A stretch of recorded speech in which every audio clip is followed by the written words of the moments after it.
সালের মাধ্যমিক উচ্চ মাধ্যমিক এবং মাদ্রাসা বোর্ডের আলিম ফাজিলের পরীক্ষা এসে গেছে।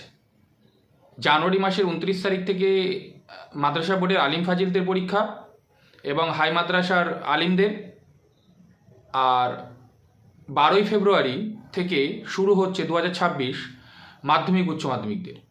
সবথেকে বড় বিষয় হচ্ছে সময়ের দিকে লক্ষ্য করা। আর বেশি দিন বাকি নেই। এই সময়ের মধ্যে কীভাবে একটা স্ট্র্যাটেজি তৈরি করে, রুটিন তৈরি করে কীভাবে পড়া যায়। যদি আমরা মাধ্যমিক দেখি তাহলে 7টা সাবজেক্ট, সেই 7টা সাবজেক্টে দিনে অন্তত 3 ঘন্টা করে পড়তে হবে। দিনে অন্তত 3 ঘন্টা, 7টা সাবজেক্ট 3 ঘন্টা না হলেও সম্ভব 3 ঘন্টা নয়, তবে সব সাবজেক্ট 3 ঘন্টা না পড়লেও কিছু কিছু সাবজেক্ট 3 ঘন্টা পড়তে হবে। যেগুলো হচ্ছে ম্যাথ, তারপরে হচ্ছে যে ফিজিক্স, কেমিস্ট্রি অর্থাৎ ভৌত বিজ্ঞান, জীবন বিজ্ঞান এগুলো, এবং বাংলা ইংরাজি এগুলো অবশ্যই 2 ঘন্টা করে পড়তে হবে। আর আলিম ফাজিলের ক্ষেত্রে ওদের একটু সাবজেক্ট বেশি, অ্যারাবিক এবং ইসলামিক কালচার, থিওলজি, ফলে ওদের ক্ষেত্রে একটা রুটিন এখনও তৈরি করা যায়।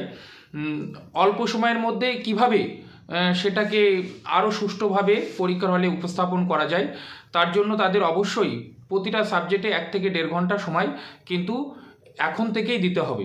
এবং যেহেতু এখন অবজেক্টিভ বেসিস প্রশ্ন বেশি হয়, এমসিকিউ টাইপ, ফলে পড়তে হয় বিস্তার এবং লিখতে হয় কম, ফলে টেক্সটগুলো একদম খুঁটিয়ে পড়া এবং সেই অনুযায়ী কিছু নোট করা নিজে থেকে, আর সেটাকে আত্মস্থ করা এবং গল্প কবিতা যেগুলো আছে সেগুলোকে খুব, সেটা ইংরেজি হোক, বাংলা হোক, আরবি হোক, যে কোনো সাহিত্যের, সেগুলোকে খুব সুন্দর করে হচ্ছে যে পড়া এবং তার যে উৎস, তার যে কবি, তার জন্ম মৃত্যু এগুলো সম্পর্কে খুব সুন্দর করে জানা এবং সেই বেসিস পড়াশুনো।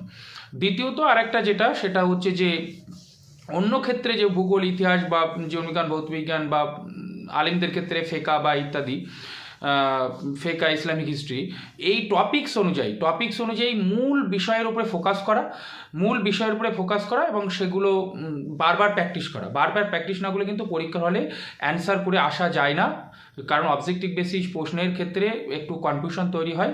তাই এই স্ট্র্যাটেজি মেনে যদি এখন পড়া যায় তাহলে আশা করছি সাফল্যতা খুব কাছে এবং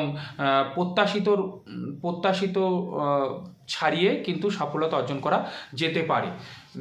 সকলেই আগাম শুভেচ্ছা মাধ্যমিক উচ্চতর আলিম ফাজিলদের জন্য। ধন্যবাদ।